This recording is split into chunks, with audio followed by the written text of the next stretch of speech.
और बड़ी खबर का रुख कर रहे हैं। एयर इंडिया विमान हादसे की जांच चल रही है और अब तक यह साफ नहीं है कि क्रैश की वजह क्या है। बोइंग 787-8 सीरीज विमान के दोनों इंजन कैसे फेल हुए, आखिर क्या हुआ।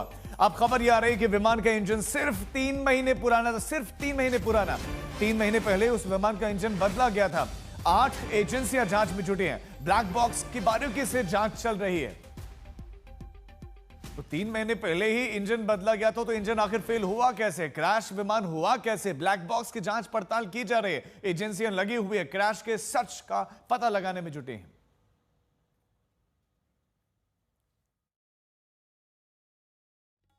अलग अलग जगहों पर अचानक विमान के टेक ऑफ में प्रॉब्लम, लैंडिंग में प्रॉब्लम, कई जगहों पर देरी की शिकायत। एक अलग किस्म की तस्वीर इस वक्त बन रही है अहमदाबाद के विमान हादसे के बाद। और इन्हीं सब पर जानकारी के लिए इस वक्त बेहद खास मेहमान हमारे साथ जुड़ रहे हैं, जो न सिर्फ सांसद हैं सारण छपरा बिहार से, बल्कि बीजेपी के राष्ट्रीय प्रवक्ता भी हैं, लेकिन वो नागरिक उड्डयन मंत्री रह चुके हैं, वो स्किल डेवलपमेंट के मंत्री रह चुके हैं और मौजूदा वक्त में भी वो एक ऑपरेटिंग पायलट है। रूडी जी, मेरा पहला सवाल आज की परिस्थिति पर, ये जो एक पैनिक हम देख रहे हैं, इसके पीछे क्या है। मतलब या तो पहले कुछ खामियां आती थी, उस पर हम रिएक्ट नहीं करते थे, या फिर एक पायलट का ये कहना कि मैं वापस हांगकांग फ्लाइट ले जाऊंगा, अभी आगे नहीं बढ़ सकते हैं। क्या हम ज्यादा पैनिक में हैं, डरे हुए हैं? इतनी सारी बाधाएं एक साथ क्यों आ रही हैं, और खास तौर पर बोइंग 787 में? ये सभी 787 ड्रीम लाइनर्स हैं कि एयर इंडिया की फ्लीट में 777 भी हैं जो अंतर्राष्ट्रीय ऑपरेशंस करते हैं। हाँ। तो जब तक इन तथ्यों को हम जान नहीं पाएंगे, और ये कहना कि इनमें इतनी खराबियां थी कि एक दिन में, तो ये पूरा कैटलॉग हो गया एक दिन में। और मेरा ऐसा मानना है कि कोई भी विमान जो आसमान में होता है, जब तक तकनीकी रूप से बिल्कुल वो वैलिडेटेड नहीं हो, तो ना तो ही ऑपरेटर उसको आसमान में ले आएगा, ना डीजीसीए उसकी परमिशन देगी। और कप्तान अगर ऐसे विमान को लेके आसमान में जाता है तो उसका लाइसेंस जा सकता है। तो ये कहना, आज की परिस्थिति में कहना कि ये पैनिक के कारण कप्तान ऐसे कह रहे हैं, उस समय अगर कोई, और दूसरा कि जो डीजीसीए ने जो अपने बयान दिए हैं, किसी ने मुझे बताया, उसमें तकनीकी रूप से एयर इंडिया को उसने इन विमानों के ऑपरेशंस के बारे में कुछ नहीं कहा है। उन्होंने कहा पैसेंजर परेशान है, आप टाइमिंग्स नहीं रख रहे हैं, आप ये नहीं कर रहे हैं, लेकिन तकनीकी रूप से कोई सलाहकार, डीजीसीए कोई सलाहकार नहीं है। अगर कोई विमान तकनीकी रूप से उड़ान भरने योग्य नहीं है, तो वो कोई सलाह नहीं देगा कि नहीं इसको आप ठीक कर लिए, वो उड़ान विमान नहीं भरेगा। और अगर वो उड़ान विमान भरने योग्य है और तकनीकी रूप से सक्षम है, तो डीजीसीए उसकी मनाही भी नहीं करेगा। ये मैं आपको बताना चाहूंगा। तो पता नहीं आज की परिस्थिति में 7-8 विमानों के बारे में है। मुझे तो किसी ने बताया कि ईरान इराक वॉर के कारण कुछ विमान उस मार्ग से नहीं जाने के कारण लौटे हैं। कुछ और भी कारण हो सकता है, मौसम का कारण हो सकता है। तो जब तक हम ये सभी चीजों को जान नहीं लें, तो एक विमान कंपनी के बारे में ये कह देना कि इतनी कमियां हैं, और देखिए ये लोग आसमान में बिल्कुल परेशान हैं और ये जहाज है, तो इसका संवाद शायद ठीक नहीं जा रहा होगा। मुझे लगता है कि तकनीकी रूप से सक्षम विमान ही आसमान में उड़ सकते हैं। चाहे देखिए, एक विमान को आसमान में जाने के लिए सिर्फ जहाज ठीक होना जरूरी नहीं है। हाँ। हवाई अड्डा भी ठीक होना जरूरी है, एयर ट्रैफिक कंट्रोल भी ठीक होना जरूरी है, पायलटों का प्रशिक्षण भी जरूरी है, एयर स्पेस मैनेजमेंट भी जरूरी है, और विमान के रख रखाव भी जरूरी है। ये सभी चीजों जब एक साथ सभी चीजें मानक को पूरी करेंगी, एयर होस्टेसेस जो काम करती हैं उनका भी ट्रेनिंग पूरा होना चाहिए, जो सभी पेपर करेक्ट होगा, तभी एक विमान यात्रियों को लेकर आसमान में जा सकता है। तो इसलिए मेरा ऐसा मानना है। मैं सवाल को थोड़ा सा बदल के आपसे पूछना चाहती हूँ, क्योंकि हम जो फ्लायर भी है वो ये समझने की कोशिश कर रहे हैं आम लोग की क्या हम ओवर कॉशियस हो रहे हैं इस वक्त। अहमदाबाद विमान हादसे ने क्या हमें ज्यादा सतर्क रहने पर मजबूर कर दिया है, और क्या, मैं ये नहीं जज नहीं कर रही हूं कि सही है या गलत है, ये शायद बिल्कुल सही है और यही आइडियल परिस्थिति है। क्या हम ओवर कॉशियस हो गए हैं, ज्यादा सतर्क हो गए हैं, इसीलिए रिस्क लेने के पहले कैंसिल कर रहे हैं? इस नजरिए से इसको देखना सही होगा? जी, मैं इसमें सिर्फ ये कहना चाहूंगा कि जिस समय इसमें ओवर कॉशियस, आप जिस समय भी विमान में, या तो आप कप्तान के रूप में, या जो ग्राउंड इंजीनियर उनको रिलीज करता है, या एयरपोर्ट एयर ट्रैफिक कंट्रोल उनको टेक ऑफ की अनुमति देता है, ये सब 100% एक एक एक मानक के तहत है। उस मानक को कम करके आप यात्रा नहीं कर सकते, आप उड़ान नहीं भर सकते हैं। तो ये कहना कि क्योंकि ये घटना हुई है तो हम ज़्यादा सतर्क हो गए हैं, ये थोड़ा-सा उचित आज के परिवेश में लोगों को लग सकता है, एक समाचार बन सकता है, लेकिन ये सही नहीं है। विमान जब भी आसमान में जाएगा तो सभी मानक सही होंगे, तभी आसमान में जाएगा और सबसे सुरक्षित यात्रा के लिए जाएगा, ऐसा हमारा मानना है। हुँ। अब मैं आपके अनुभव से समझना चाहती हूँ कि आपको क्या लग रहा है, क्योंकि मुझे ये सौभाग्य प्राप्त है कि आप एक विमान उड़ा रहे थे और मैं उसमें यात्री के तौर पर भी सवार कर चुकी हूँ। अहमदाबाद वाले विमान हादसे की तस्वीरें नहीं, अ, नहीं, देखिए मतलब जो घटना घटी है उसने पूरे देश के हृदय को झकझोर दिया है।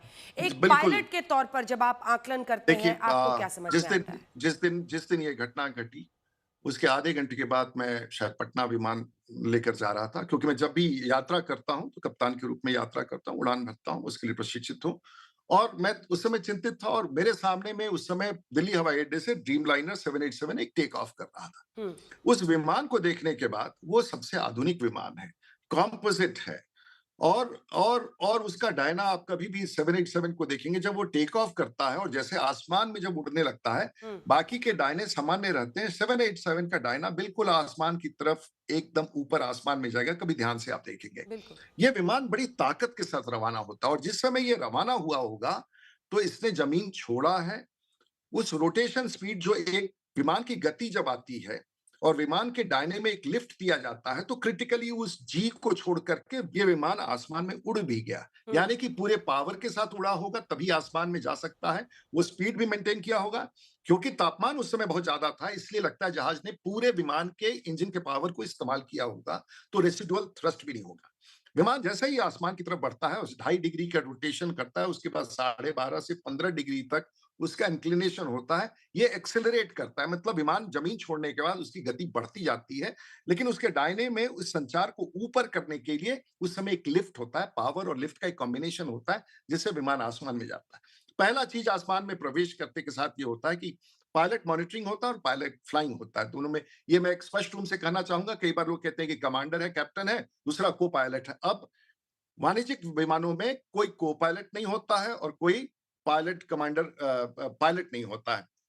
एक पायलट मॉनिटरिंग होता है और एक पायलट फ्लाइंग होता है। हो अच्छा। सकता है पटना दिल्ली में एक आदमी पायलट फ्लाइंग हो, दूसरे में पायलट मॉनिटरिंग हो, कमांडर भी पायलट मॉनिटरिंग हो सकता है। वो इसलिए होता है कि कल ये कोई नहीं कहे कि साहब हम तो उड़ान सीख रहे थे, मेरे कप्तान को हार्ट अटैक हो गया, हमको उतारना नहीं आता। इसलिए दोनों की उड़ाने की क्षमता एक होती है। ये ठीक है। लोगों को शायद मैंने कई बार एक्सप्लेन किया है। हुँ, तो अगर विमान आसमान में गया तो उस इमीडिएटली एक कॉल आता है जो सभी विमानों के लिए मोटे तौर से कुछ एसओपी है, पॉजिटिव क्लाइम, यानी कि विमान ने जमीन छोड़ दिया है, हुँ, अब चक्का आप अंदर कर दीजिए और एक सामने में एक लीवर होता है, अलग-अलग विमानों का अलग होता है, उसको ऊपर करते हैं और चक्का अंदर चला जाता है। ये सामान्य रूप से हर विमान, ताकि वो जो ड्रैग है, हवा का दबाव है, वजन का, उसको कम हाँ, करने का प्रयास किया जाता है। ऐसे भी विमान होते हैं कि कई बार ये बंद नहीं होता, उसके बाद भी विमान में इतनी ताकत होती है कि विमान को ऊपर आसमान में लेके चला जाए। उसमें हुँ, कोई कठिनाई नहीं है। विमान में 2 इंजन, 1 इंजन पर्याप्त होता है विमान को आसमान में ले जाने के लिए और पूरी यात्रा समाप्त करके वापस आने के लिए। 2 इंजन इसलिए होता है कि ताकि अ कॉम्प्लीमेंट करता रहे उसके पावर को, और ऐसी परिस्थिति में अगर एक इंजन खराब हो तो दूसरे इंजन पर प्रशांत सागर भी आप एक इंजन में 787 और ट्रिपल लाइनर में पार कर सकते हैं। इस तरह का विमान का बनावट है, इसलिए इंजन की ठीक। ताकत पर्याप्त होती है। एक एक्सपर्ट ने कहा कि जो रैट सिस्टम उसका होता है, जो कि तभी नीचे होता है जब आप का जो ईंधन है वो खत्म हो जाए या मतलब वो कॉम्प्लीमेंट करता है, वो तब निकलता है। रैट उसका निकल जाना नीचे, उसको वो एक वजह मान रहे हैं। और डबल इंजन फेल वाली जो थ्योरी है, क्या ये मुमकिन भी है कि एक साथ फेल हो? मतलब इसको अकल्पनीय लोग बता रहे हैं। और जो तीसरा लिफ्ट लैंडिंग गियर को लेकर है, इन तीनों पर मैं आपकी राय जानना चाहती हूँ सब। उसकी संभावना जिसकी चर्चा कैप्टन के पहले मैंने भी ये दिया था, वो इस बात से सहमत थे कि ये लिफ्ट ठीक और है। ड्रैग का मामला है, फ्लैप्स शायद। लेकिन बाद में मैंने उनका एक वीडियो देखा जिसमें उन्होंने कहा कि रैट डिप्लॉय हो गया। हाँ, रैट डिप्लॉयमेंट उस स्थिति में होता है जब दोनों इंजन फेल कर जाए और आप 30-35 हजार फीट की ऊंचाई पर हैं, तब इसका उपयोग है, क्योंकि हाइड्रोलिक्स और इलेक्ट्रिकल यानी कि इस दोनों में उसका उपयोग हो सकता है। विमान को आप मोटे तौर से ला सकते हैं, सुरक्षित ला सकते हैं कि नहीं ला सकते हैं दूसरा सवाल है, लेकिन वो एसओएस है जब अपने आप डिप्लॉय। इनका ऐसा मानना है कैप्टन स्टीव का कि उन्होंने कहा कि 600 फीट पर रैट डिप्लॉय हो गया, उसके लिए उन्होंने कई कारण बताए। अब मेरे जैसे व्यक्ति के लिए या किसी भी एयर इंडिया के कप्तान से जो 787 उड़ाता होगा, मैं तो 320 उड़ाता हूं, दोनों इंजन एक साथ 600 फीट पर टेक ऑफ के बाद बंद हो जाए, क्योंकि आसमान में इंजन घर के बल्ब की तरह नहीं है जिसको स्विच ऑन कर दिए, स्विच ऑफ कर दिए, बंद हो गया और लाइट आ गया।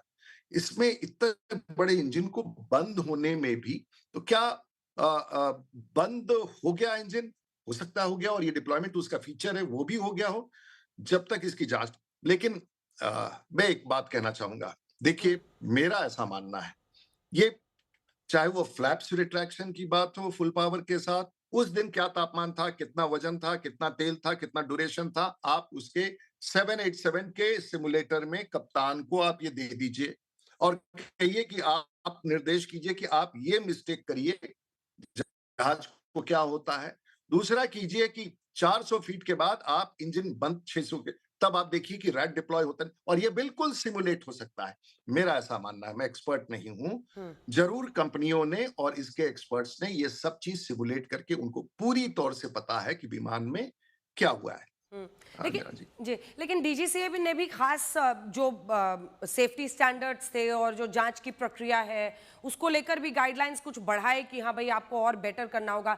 अब 787 को लेकर एक कंसर्न तो लोगों का बढ़ ही गया है सर। अब देखिए, आप एक पायलट के तौर पर बात कर रहे हैं, एक आप मतलब जब एक पायलट के साथ इतनी सारी जिंदगियां, आप सोचिए 241 लोग कैप्टन सुमित सभरवाल के साथ होंगे, उनकी जान की अकाउंटेबिलिटी होती है उन पर, वो एक अपने तरीके से सोचते हैं, जो पीछे बैठा हुआ है यात्री वो अपने तरीके से सोचता है, हर कोई अपने अपने तरीके से इसको देख रहा है। जितने लोग इस खबर को सुन रहे हैं और एक्सपर्ट्स जब कहते हैं रेयरेस्ट ऑफ रेयर एक्सीडेंट 787 आज तक दुर्घटनाग्रस्त इस तरह से क्रैश नहीं हुआ है, फिर भी हो गया है, लोगों के मन में 787 को लेकर, क्योंकि इससे पहले भी कुछ विसल ब्लोअर्स हुए हैं बोइंग कंपनी में जिन्होंने खुलकर मीडिया में आकर और सेनेट हियरिंग में भी यूएस में बोइंग 787 में गड़बड़ियों की बात की है।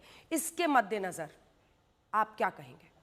अब मैं नहीं कह सकता हूं कि जहां इतनी स्टैंडर्ड्स वर्ल्ड ओवर मेंटेन किए जाते हैं उसमें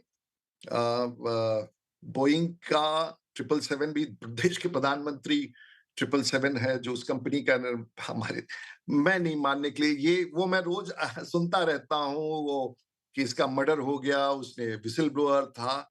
अब मेरा इसमें ज्ञान बहुत नहीं है, लेकिन विमान असुरक्षित निर्मित हो जाए और असुरक्षित विमान निर्मित होकर पूरी दुनिया में सभी विमान कंपनियां उसको खरीदे और उसका वो आसमान में अभी भी उड़ रहे हो और उसमें इतनी कमियां हो कि विमान कल गिरने वाला हो, ऐसा शायद थोड़ा उचित नहीं लग रहा है। तो शायद इस पर मैं एक्सपर्ट नहीं हूं, मैं भी सुनता रहता हूं।